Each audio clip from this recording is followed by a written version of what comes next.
बिस्मिल्लाहिर्रहमानिर्रहीम। अस्सलाम वालेकुम फ्रेंड्स, ईवो मीन एवोल्यूशन पे नई चैनल पे नई वीडियो लेकर सुफियान हाज़िर है। दोस्तों, आज की वीडियो जो है वो तुर्की के बारे में है कि जब आप तुर्की का वीज़ा अप्लाई करते हैं और जब आप तुर्की का वीज़ा अप्लाई करने जाते हैं तो आपसे बाकायदा जो है एक रिटर्न जो है वो इंटरव्यू किया जाता है। दोस्तों, यूट्यूब पर पहली मरतबा जो है मैं पूरा इंटरव्यू जो है वो ऑन एयर करने जा रहा हूँ, जिसमें मैं पूरा इंटरव्यू के जितने भी 20 सवालात हैं वो आपको पूरे लैपटॉप की स्क्रीन पे बाकायदा दिखाऊंगा कि कौन कौन से क्वेश्चन जो है जब आप इंटरव्यू देने के लिए जाते हैं तो कौन से 20 ऐसे क्वेश्चन हैं जो आपसे रिटर्न वहाँ पे जो है वो पूछे जाते हैं। और यही नहीं दोस्तों, आपको बाकायदा उन आंसर्स क्वेश्चंस का आंसर भी बाकायदा लैपटॉप की स्क्रीन पे अभी थोड़ी देर में मैं आपको जाके बाकायदा जो है वो फिल करके जो है वो दिखाऊंगा। दोस्तों, थोड़ा सा मैं बैकग्राउंड आपको बताता चलूँ कि तुर्की का पहले प्रीवियसली जब आप वीज़ा अप्लाई करते थे किसी भी कैटेगरी में तो आप डिफरेंट ट्रैवल एजेंट और टूर ऑपरेटर से जो है वो आप अपनी वीज़ा एप्लीकेशन प्रोसीड करवाते थे और आपको फिजिकली वहाँ पे जाके प्रेजेंट नहीं होना पड़ता था। अब तुर्की ने जो है वो थोड़ा सा तरीकाकार चेंज किया है, जिसमें जो है अब आपने पाकिस्तान में दो ऐसे इदारे हैं जो कि आपकी वीज़ा एप्लीकेशन जो है वो ले रहे हैं, जिसमें सबसे पहले जैरिस इंटरनेशनल के नाम से एक इदारा है और दूसरा जो इदारा है वो एनातोलिया के नाम से है। तो दोस्तों, ये दोनों इदारे जो हैं ये पाकिस्तान के जो बड़े सिटीज़ हैं जैसे लाइक लाहौर, कराची, इसके अलावा इस्लामाबाद, गुजरांवाला, सियालकोट, मुल्तान, इसके अलावा फैसलाबाद और बड़े बड़े सिटीज़ में जो है इनके ऑफिस जो है लोकल ऑफिस भी बड़े बड़े सिटीज़ में जो है वो मौजूद हैं। वहाँ पे आप अपनी पूरी वीज़ा एप्लीकेशन फॉर्म को फिल करके और अपनी पूरी फाइल जो है ओरिजिनल पासपोर्ट के जो है वो जाके फिजिकली वहाँ पे जारिस के ऑफिस में या एनातोलिया के ऑफिस में जाके फिजिकली जो भी आपको करीबी सिटी होगा वहाँ पे जो है आपके लिए जमा करवानी होती है।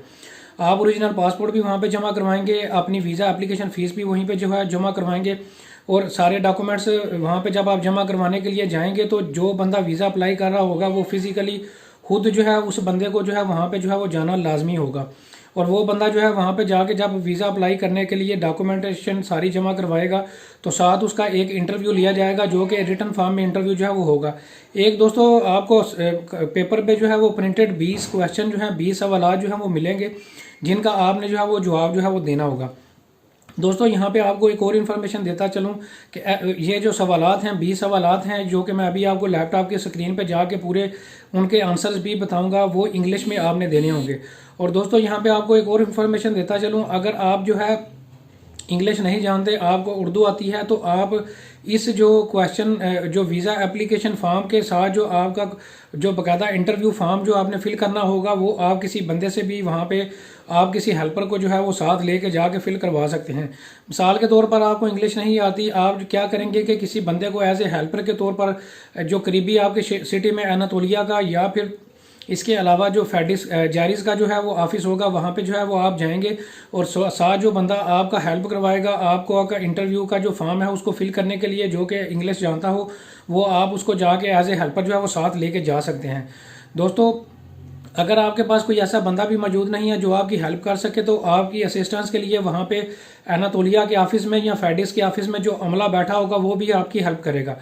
अगर आप अकेले जाएंगे, आपको इंग्लिश नहीं आती है, आपको जस्ट उर्दू आती है, तो आपसे वो बाकायदा वही जो क्वेश्चन है जो इंटरव्यू में जो क्वेश्चन वो पूछेगा फॉर्म पे जो लिखे होंगे वो इंग्लिश में होंगे, वो आपको ट्रांसलेट करके उर्दू में बताएगा कि ये क्वेश्चन है, ये आपसे ये मिसाल के तौर पर वो क्वेश्चन ये पूछेगा कि आप तुर्की क्यों जाना चाहते हैं, तो आपने उर्दू में उसको जो है वो बताना होगा कि आप तुर्की क्यों जाना चाह रहे हैं, आपके तुर्की जाने का क्या ऑब्जेक्टिव है। तो फिर वो क्या करेगा कि आपके जो उर्दू में आप जो भी बात बताएंगे उसको इंग्लिश में ट्रांसलेट करके आपकी जगह पे उस वीज़ा फॉर्म का जो इंटरव्यू फॉर्म होगा उसमें जो है वो बाकायदा आपका आंसर जो है वो बंदा जो है वो इंग्लिश में लिख के देगा। तो दोस्तों, इस तरह से जो है वो आपने पूरा प्रोसेस जो है वो करना होगा, इसलिए घबराने की ज़रूरत नहीं है। अभी तो मैं आपको वैसे ही जो है वो सारा 20 क्वेश्चन जो है अभी मैं आपको लैपटॉप की स्क्रीन पे वैसे ही बताने जा रहा हूँ। आप अच्छे तरीके से इसको तैयार करें, अच्छे तरीके से इसको तैयारी करें। अगर आपको इंग्लिश नहीं भी आती तो कोई मसला नहीं है, आप हेल्प एज ए हेल्पर किसी बंदे को भी साथ लेके जा सकते हैं। अगर नहीं तो अब वहाँ पे बैठा हुआ जो अमला है एनातोलिया ऑफिस में या फिर फैडिस जारिस के ऑफिस में जो भी बंदा वहाँ पे जो है वो बैठा होगा वो आपको जो है वो सपोर्ट करेगा, आपकी जगह पे जो है वो फॉर्म फिल करेगा। आपने जस्ट जो है वो जो सवालात पूछेगा ऊपर से दे के उनके जो है वो जवाब देने होंगे, आपकी जगह पे वो इंग्लिश में वो वाले जवाब जो है वो फिल करेगा। तो दोस्तों, इसके अलावा मैं आपको वो भी बताता चलूँ कि जब आप तुर्की का वीज़ा अप्लाई करते हैं तो आपको कौन कौन से डॉक्यूमेंट्स की ज़रूरत होती है, आपने फॉर्म किस तरह से फिल करना है, आप किस तरह से अप्लाई करेंगे, सारा प्रोसेस के लिए मैंने अलग-अलग से सभी सब्जेक्ट के लिए पे जो है वो सभी जो इन सब्जेक्ट्स पे हैं इन पे मौजू पे जो है वो बाकायदा अलग-अलग मैंने डेडिकेटेड वीडियो बनाई हुई हैं। अगर आप देखना चाहते हैं कि अगर आप तुर्की का वीज़ा अप्लाई करना चाहते हैं तो आपको कौन से डॉक्यूमेंट्स की ज़रूरत होगी, नीचे लिंक वीडियो का डिस्क्रिप्शन में मौजूद है, आप जाके देख सकते हैं। वीज़ा एप्लीकेशन फॉर्म आपने खुद किससे फिल करना है उसकी भी एक अलग डेडिकेटेड वीडियो मौजूद है जो कि लाइव डेमो है, उसका भी लिंक नीचे डिस्क्रिप्शन में मौजूद है। आप मेरी जो है ये सारी वीडियोस जाके जहाँ पे नीचे जो है वो जाके देख सकते हैं। तो दोस्तों आइए चलते हैं लैपटॉप की स्क्रीन पे। अब मैं आपको बाकायदा क्वेश्चन जो है वो बताने जा रहा हूँ, उनके जो है वो आंसर जो है वो बताना चाह रहा हूँ। तो जाने से पहले मेरे चैनल को सब्सक्राइब कर लें। हाँ जी दोस्तों, तो हम लैपटॉप की स्क्रीन पे आ चुके हैं। ये 20 क्वेश्चन जो है आपको नजर आ रहे हैं। दोस्तों ये जो येलो कलर में आपको चीजें नजर आ रही हैं ये सवालात के जवाबात हैं, जो आपसे सवाल पूछे जाएंगे उनके नीचे मैंने जवाब दिए हुए हैं। दोस्तों सबसे जो पहला क्वेश्चन है वो आपसे पूछा जाएगा कि कैन यू स्पीक इंग्लिश, तो आपने यस या नो की सूरत में जवाब देना होगा। तो मैं चूंकि इंग्लिश जानता हूं मैं यस लिखूंगा। अब दूसरा क्वेश्चन है, आपसे पूछ रहा है what is the present occupation along with detail, यानी कि आप जो है वो अपने मुल्क में क्या करते हैं, आपका क्या पेशा है, आप बिजनेसमैन है, जॉब पर्सन है, क्या है वो आपने फिर उसकी डिटेल भी देनी होगी। तो मैं चूंकि दोस्तों एरिया मैनेजर हूं, मैंने लिख दिया है वर्किंग एज एरिया मैनेजर इन फिलिप्स प्राइवेट लिमिटेड, और आगे लिख दिया है कि सिंस लास्ट, यानी कि मैं पिछले 5 सालों से फिलिप्स प्राइवेट लिमिटेड में एज एरिया मैनेजर जॉब कर रहा हूं। अगर आप बिजनेसमैन है तो बिजनेसमैन लिखेंगे, आपका जो भी शुबा होगा वो आपने नीचे जो है वो लिखना होगा। अब तीसरा क्वेश्चन आ जाते हैं, what studies you have completed or currently studying education info, वो आपसे कह रहा है कि आपकी क्वालिफिकेशन क्या, आप कितना पढ़े हुए हैं। तो दोस्तों मैंने लिख दिया कि मैं बैचलर इन आर्ट्स हूं, यानी कि मैंने बीए किया हुआ है, और आगे लिख दिया कि मैं पंजाब यूनिवर्सिटी में जो है वो मैंने ये बीए जो है पंजाब यूनिवर्सिटी से किया था। अब आपसे वो पूछ रहा है कि आप शादीशुदा हैं या नहीं, तो मैंने लिख दिया यस मैं मैरिड हूं। अब आपसे कह रहा है कि डू यू हैव चिल्ड्रन, वो पूछ रहा है कि आपके बच्चे हैं या नहीं। आगे पूछ रहा है अगर हैं तो फिर उनका वो उनमें से मेल कितने हैं फीमेल कितने हैं उनकी डिटेल दे। तो मैंने लिख दिया कि यस मेरे बच्चे जो हैं वो मौजूद हैं, एक बेटा है जिसकी 8 साल उम्र है और एक बेटी है जिसकी 5 साल उम्र है। अच्छा आगे आ जाते हैं, who are you travelling with alone with friend and please explain. दोस्तों ये अब आपसे कह रहा है कि आप अकेले जो है वो तुर्की ट्रैवल करने जा रहे हैं या किसी दोस्त के साथ जाएंगे या किसी फैमिली मेंबर के साथ जाएंगे, और आगे जो है आप रीजन भी जो है वो बताएं। तो दोस्तों जो है मैं अकेला चूंकि ट्रैवल कर रहा हूं, मैंने यहाँ पे जो है अलोन लिख दिया। और अगर आप अपनी फैमिली के साथ जा रहे हैं तो आप नीचे लिखेंगे कि ट्रैवलिंग विद फैमिली, और आगे आपने रीजन देनी होगी कि मिसाल के तौर पर आप फैमिली के साथ क्यों जाना चाह रहे हैं सॉरी उसमें आप डिटेल मेंशन कर सकते हैं कि आपके जाने का ऑब्जेक्टिव जो है वो टूरिज्म है, या आप समर वेकेशन जो है वो स्पेंड करने के लिए जा रहे हैं, या वहां पे कोई बर्थडे सेलिब्रेट किसी की करने जा रहे हैं, किसी की तमाशदारी के लिए जा रहे हैं, किसी शादी में शरीक होने के लिए जा रहे हैं, किसी मीटिंग कॉन्फ्रेंस अटेंड करने के लिए जा रहे हैं। तो ये आप आंसर जो है वो दे सकते हैं। तो मैं अकेला जा रहा हूं, मैं जस्ट अलोन मैंने नीचे लिखा है। आगे आपसे पूछ रहा है please specify purpose of visit Turkey, ये आपसे पूछ रहा है कि आप तुर्की क्यों जाना चाहते हैं। तो दोस्तों मैंने यहाँ पे लिखा I want to spend my holidays, और इसके अलावा टूरिज्म, ये दोनों पर्पस के लिए मैं जाना जो है वो चाहता हूँ। तो दोस्तों ये जो सवाल है इसको आपने बड़े अच्छे तरीके से और बड़ा मतलब आपने अच्छे तरीके से इस क्वेश्चन का जो है वो आंसर देना है। और अगर आप लंबा भी आंसर देंगे तो जितना अच्छे तरीके से एलैबोरेट करेंगे, क्योंकि आपने जब तक कोई सॉलिड रीजन तुर्की जाने की नहीं देनी होगी उतनी देर तक आपके वीजा के चांसेस कम होंगे। तो आप अच्छे तरीके से जो है वो अपनी सॉलिड रीजन देंगे कि मैं जो है वो तुर्की क्यों जाना चाहता हूँ। तो आपकी तुर्की जाने की रीजंस मैं बता देता हूँ। टूरिज्म हो सकता है, आप वहाँ पे छुट्टियां गुजारने जाना चाहते हैं, अपने बच्चों या फैमिली के साथ को मिलने चाहते हैं, वहाँ पे आपकी वाइफ या हस्बैंड मौजूद है आप उसको मिलने के लिए जाना चाहते हैं, कोई दोस्त मौजूद है उसको मिलने के लिए जाना चाहते हैं, वहाँ पे कोई कॉन्फ्रेंस या मीटिंग होने जा रही है, उसको कोई मेला लगने जा रहा है, कोई आपका बिजनेस या जॉब कोई ऐसे ही आपकी बिजनेस और जॉब के रेलिवेंट वहाँ पे कोई मीटिंग या सिंपोजिया होने जा रहा है, कोई कॉन्फ्रेंस होने जा रही है, उसकी आपने वहाँ पे अटेंड करने जा रहे हैं, तो आपकी कोई भी सारे रीजन यहाँ पे दे सकते हैं। अब आपको कह रहा है कि what do you know about Turkey, के आप तुर्की के बारे में क्या जानते हैं। तो दोस्तों मैंने आगे लिख दिया कि Turkey is a historical place and Muslim country having rich culture. तो आप जो है यहाँ पे तुर्की के बारे में कुछ जो है इन्फॉर्मेशन यहाँ पे लिख देंगे कि तुर्की के बारे में आप क्या जानते हैं, और इन्फॉर्मेशन वही लिखिएगा जो कि आपको पता हो, और आप नेट से भी जो है वो सर्च कर सकते हैं कि तुर्की की क्या वहां पे घूमने के लिए कौन सी खास जगह है, या वहां पे कौन सी ऐसी खास चीज है जिसका जिक्र मैं यहाँ पे करूं। अब नवा सवाल जो है वो ये है कि हैव यू एवर बीन तुर्की, कि आप पहले तुर्की गए हैं। तो मैं दोस्तों पहले तुर्की नहीं गया, तो मैं नो लिखूंगा। अगर आप पहले गए हुए हैं तो यहाँ पे यस लिखेंगे, फिर ईयर ऑफ विजिट यहाँ पे साल लिखना होगा, और कौन कौन सी जगह कौन सी वहां पे प्लेसेस आपने विजिट की थी उन जगहों का नाम लिखना होगा। मिसाल के तौर पर आप ब्लू मॉस्क वहां पे गए हैं, या वहाँ पे जो है वो आप ओल्ड सिटी गए हैं, जो भी जिन जिन जगहों पे आपने विजिट किया होगा उनका आगे नाम और यहाँ पे जिस साल में आप गए थे उनका वो साल लिखना होगा। अब आपसे कह रहा है कि what is your plan to Turkey के, आप तुर्की का जाने का प्लान क्या है। कि सबसे पहले आपके सिटीज के आगे आपने जवाब देना होगा कौन कौन से सिटीज आप विजिट करेंगे। तो मैं इस्तांबुल विजिट करूंगा, आगे लिख दिया। कौन से होटल में ठहरूंगा, मैंने लिख दिया कि हिल्टन होटल इस्तांबुल में ठहरूंगा। आप कितने दिनों के लिए वहां पे ठहरेंगे, तो 5 दिनों का मैं ट्रिप आगे 5 डेज लिख दिया।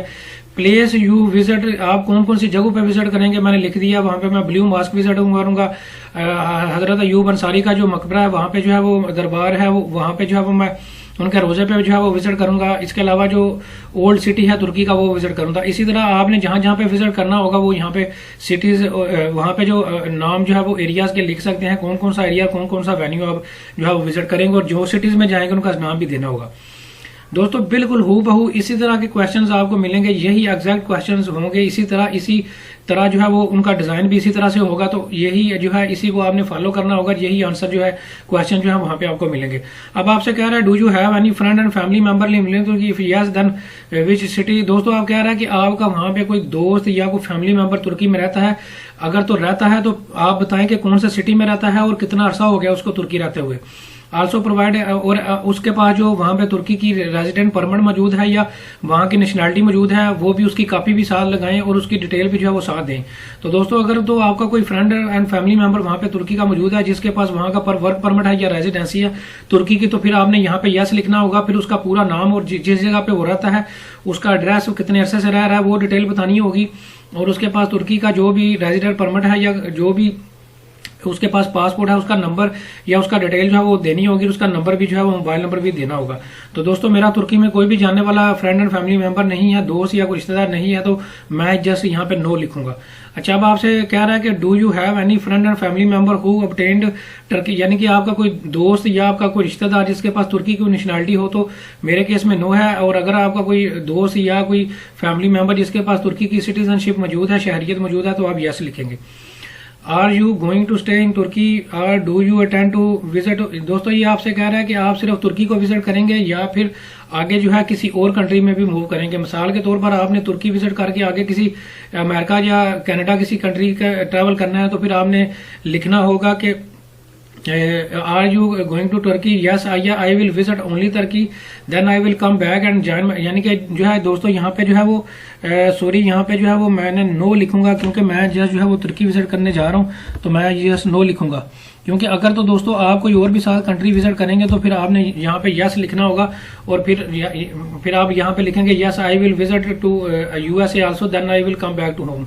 तो दोस्तों मैं चूंकि सिर्फ तुर्की विजिट करूंगा, तो यहाँ पे मैंने लिख दिया कि no I will just visit to Turkey, then I will, यानी कि मैं सिर्फ तुर्की विजिट करूंगा, उसके बाद अपने मुल्क में अपनी फैमिली को पाकिस्तान में ज्वाइन करूंगा।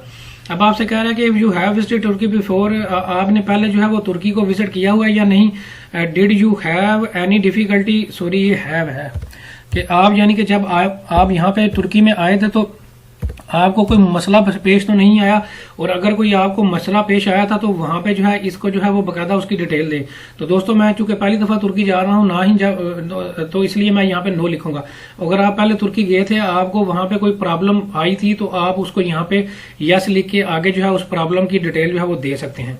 अच्छा अब दोस्तों आगे आ जाते हैं। अब आपसे 15 नंबर क्वेश्चन में पूछ रहा है if you have previously obtained, अगर तो आपको तुर्की का नो यूज प्लीज। दोस्तों ये आपको कह रहा है कि अगर आप पहले जो है तुर्की का अगर वीजा ले चुके हैं और आपने वो वीजा यूज नहीं किया, तो फिर आप जो है यहाँ पे जो है वो उसकी डिटेल दें कि आपने वीजा लेके वहां पे तुर्की क्यों नहीं गए थे, वो रीजन आपने यहाँ पे लिखनी होगी, यहाँ पे यस लिखना होगा। तो दोस्तों मैं पहली दफा चूंकि अप्लाई कर रहा हूँ, मुझे पहले भी कोई वीजा तुर्की का नहीं मिला, और तो मैं जो है यहाँ पे नो लिखूंगा। अच्छा आगे आ जाते हैं। आगे लिखा हुआ है have you ever been refused Turkey visa where are.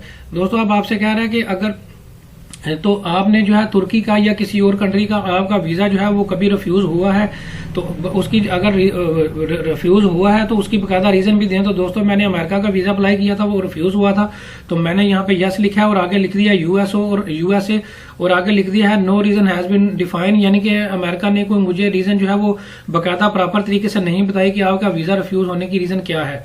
तो यहाँ पे जो है अगर तो आपका वो पहले कोई वीजा तुर्की का या किसी और कंट्री का रिफ्यूज नहीं हुआ, तो आप जस्ट जो है नो लिखेंगे। अदरवाइज अगर आपका रिफ्यूज हुआ है तो यस लिख के आगे डिटेल लेंगे। अच्छा have you ever been in, दोस्तों आप कह रहे हैं कि आप पहले कभी अमेरिका इंग्लैंड या यूरोप या किसी और शेंगन कंट्री में गए हैं तो दोस्तों मैं अपनी ऑप्शन में नो लिख रहा हूं। अगर आप इनमें से किसी जगह गए हैं तो यस लिखेंगे।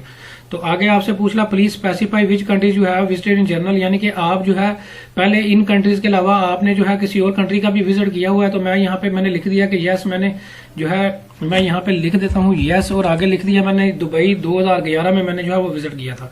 और अगर आपने नहीं विजिट किया, आपका तुर्की पहली दफा अप्लाई करने जा रहे हैं, तो यहाँ पे नो लिखेंगे। विल यू बिन बीर, दोस्तों अब आप ये कह रहे हैं कि आपकी जो तुर्की जाने की जो कास्ट है, जितनी भी वहां पे आप कास्ट जो हो आपके हराजात आएंगे, होटल बुक करवाने के, टिकट के, रहने के, खाने पीने के, वो कौन स्पॉन्सर करेगा। तो दोस्तों मैं खुद से ही अपने सारे जो एक्सपेंस है वो खुद से ही बियर करूंगा, सारे हराजात खुद करूंगा। तो मैं यहाँ पे माई सेल्फ लिख दिया। अगर कोई बंदा आपको वहां का कोई सिटीजन है मौजूद है तुर्की का, जो कि आपको इनविटेशन या स्पॉन्सर भेज रहा है, अगर वो आपके सारे हराजात उठाएगा तो फिर आपने यहाँ पे उसका नाम लिखना होगा और आगे रीजन देनी होगी कि वो आपके एक्सपेंस क्यों उठाना चाह रहा है। वो आपका या दोस्त है, फ्रेंड है, फैमिली मेंबर है क्या, फिर उसने आगे आपने उसकी रीजन देनी होगी।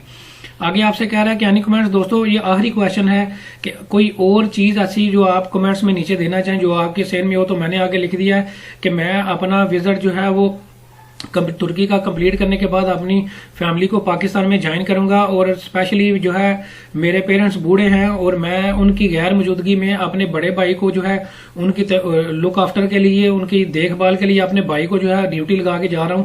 और मैं वापस आऊंगा अपनी कंट्री में और अपने वालिदैन की देखभाल भी मैं ही करता हूं और अपनी फैमिली को जो है वो मैं ज्वाइन करूंगा। दोस्तों ये 20 के 20 क्वेश्चन मैंने आपको यहाँ पे जो है वो टोटल जो है वो बता दिए हैं। यही एग्जैक्ट क्वेश्चन और इसी सीक्वेंस से क्वेश्चन जो है वो आपको वहां पे इंटरव्यू क्वेश्चन जो है वो मिलेंगे। तो आपने बड़े अच्छे तरीके से इनको फिल करना होगा। जितने अच्छे तरीके से इसको फिल करेंगे उतने ही ज्यादा चांसेस होंगे कि आपको तुर्की का वीजा इंशाल्लाह जरूर मिलेगा। तो दोस्तों तुर्की के रेफरेंस से अगर कोई भी आपका कोई और क्वेश्चन हो तो आप कमेंट सेक्शन में पूछ सकते हैं। Thank you very much.